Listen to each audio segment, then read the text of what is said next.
Welcome to the Mentors Podcast. I'm joined today by Alan, Hey guys, I'm Alan. and today we'll be talking about the school system. Alan, what do you reckon about that? What is your views on it? I think it's from a pre-industrial era. Yeah, Where it's very archaic. Where we pump out students just to predominantly go to uni. What I would like to see in schools is have subjects which actually focus on life skills, so like how to be happy, how to even do taxes, just general life skills. Yeah, I reckon like once you leave high school, like if you want to buy a house early in your life, like you have to do so much research on your own. Like there's nothing in school that like helps you with that, like taxes, buying houses, real estate and all that. Like more financials. I don't do any business or eco subjects, so I wouldn't know what they do, but yeah. Is that just the school though? Like I assume other schools might have that subjects. I don't think so. No. Like they have very small amounts of like subject like life skills and stuff. But I reckon that should be a whole subject on its own. Life skills. Like Yeah. there could be like the units, so there could be like Relationships. housing, like financial, personal finances, Oh, okay. relationships, well-being and all that. I reckon that would be a good subject. I would do it. Nah, if there was a subject like that during my schooling, I would definitely have picked it. Yeah.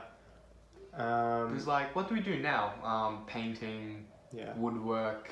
Like, I don't use those skills today. But if you're doing VCE, like science subjects, that's if you're going to go into uni and do a science degree. Oh, yeah, definitely like in BCE, we would have just the predominant subjects. But like during 7 to 10, it's not... Yeah, they're all like arts and like Yeah. they could start earlier. Yeah. But I'm definitely not dissing on like woodwork or painting. This is definitely something that Yeah, if you're passionate about it, then it's alright.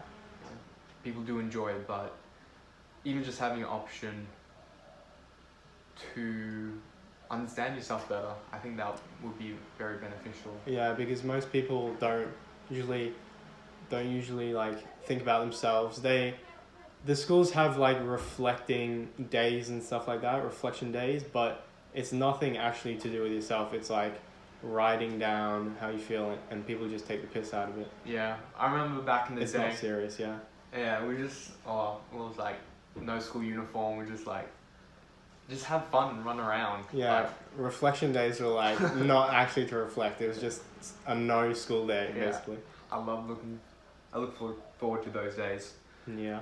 But I forgot what I was going to say. I said before that the school bell is similar to like an industrial bell to like go to lunch, so it's like the equivalent of that. So if you hear the school bell, they're predisposing you to like industrial work in factories and stuff. But what's another good option for the bell? Like people have to do their own timetables. Yeah. I remember back in my previous school, the bell was turned into music, so Yeah. I usually play classical music. But it's still a very structured block style, and people don't have much option at all. They don't have any option to like timetable their own classes and stuff.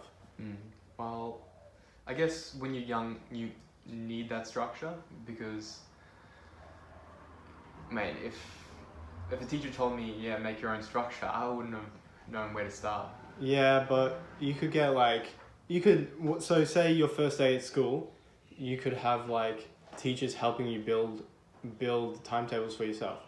So like each student, a teacher works with them and builds their own timetable, like independently of everyone else. Or I don't know. I think it's just if you get kids to do things themselves later in life, they'll be better off. I also agree with that. But It would be hard as young kids, but yeah. with guidance from teachers and parents, I reckon it could be done.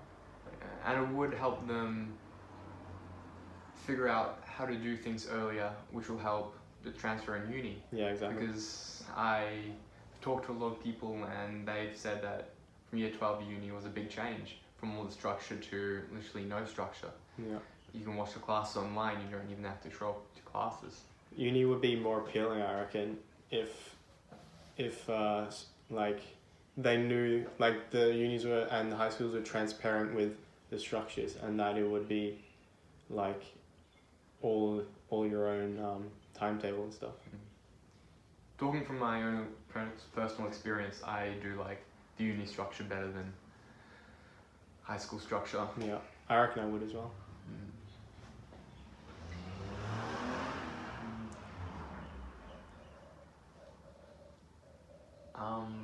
I forgot what I was going to say before. Or the structure might... Some kids might fall through the structure though, do you think? Maybe if they don't know how to plan their time efficiently or effectively, they could. But I reckon if they know they can't do it, they can seek out help. And if they don't want to seek out help, the teachers and guidance counselors could see their results, that they're not doing very well, or their timetable, see that they're not doing anything, and help them through it. I think this might be all just talk for now, because... Yeah, obviously. Because you still need to educate, like the whole population fast, efficiently. If you do this way, it'll take longer, probably more. But it'll be more effective. Yeah, and overall, I reckon people will be more happier to do it that way. Yeah, it will be beneficial in the future, but it will be hard to implement now. Going back to certain classes which help with life skills.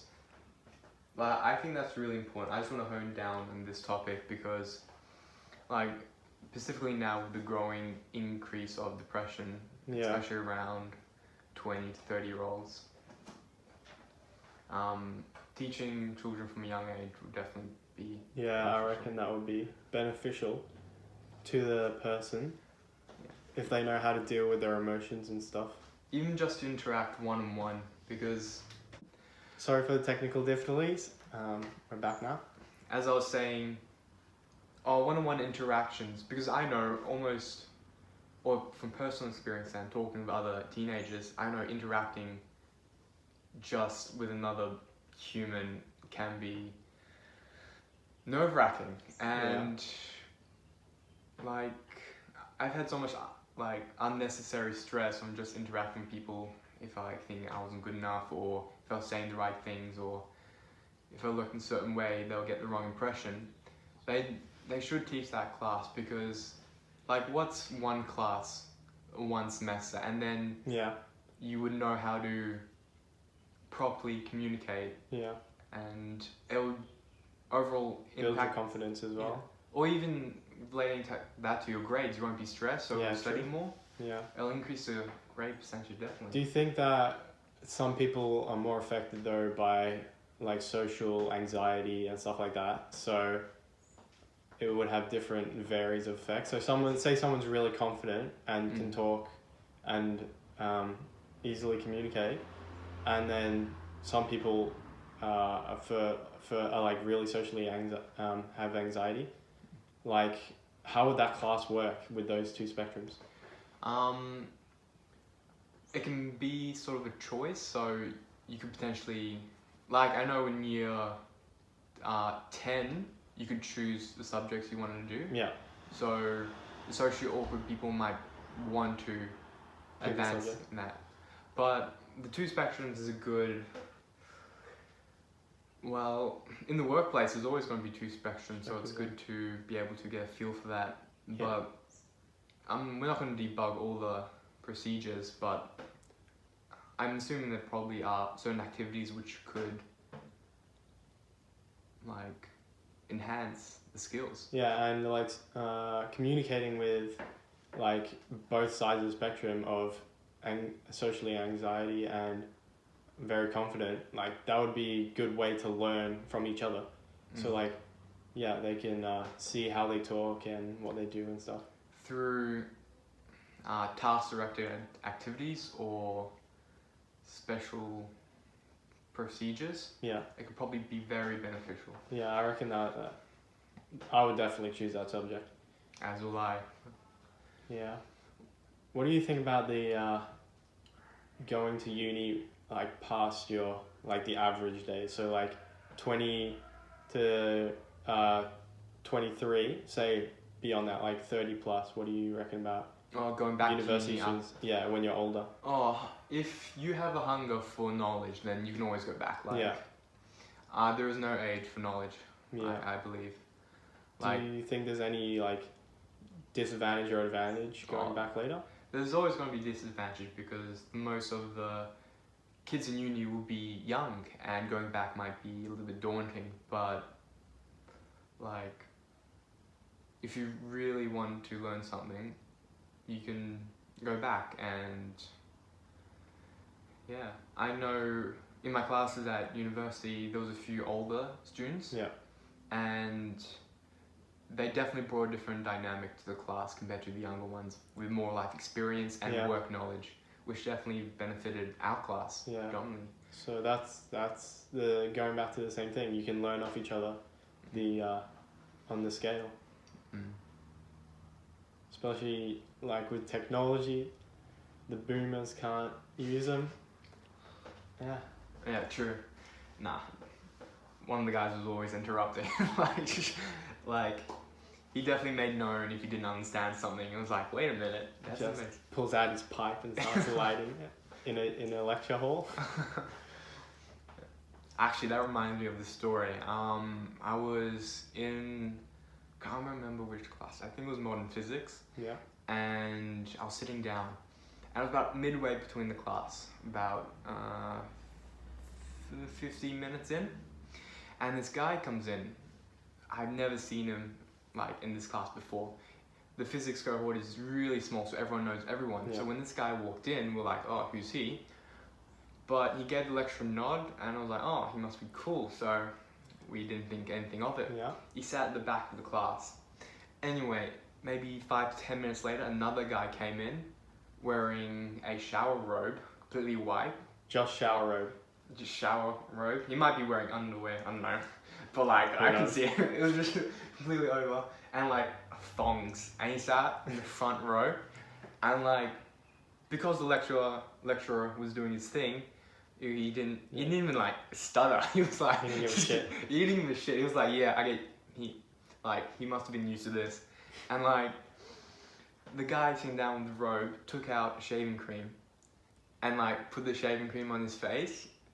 And like, by that time, I was like, everyone in the class was just staring at him. Like, No, what's this guy? was the lecturer still talking? Yeah, he didn't give a fuck. So like, okay, x equals mc squared, and then this guy's just shaving in the He's front. literally putting shaving cream on and then gets a razor out and just starts shaving. I'm just like, I'm not even paying attention to the lecture now. I'm just watching him like.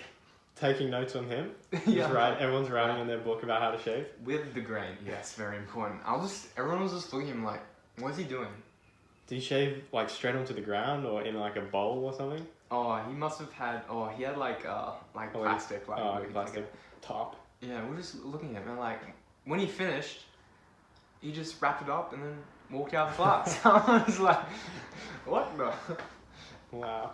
And the lecture just kept on going. We're like, oh. Like, it was pretty early on in my uni career, so like, oh, this must happen all the time. Nothing normal. Yeah. Yeah, sorry for derailing the conversation, but That's it alright. was a fun story. Okay, that's it for today about the school system and how we could change the school in the future maybe, and the subjects included. Pleasure having me, Jack. Thank you. That's all good. Cheers, Alan. See you guys. Laters. Bye.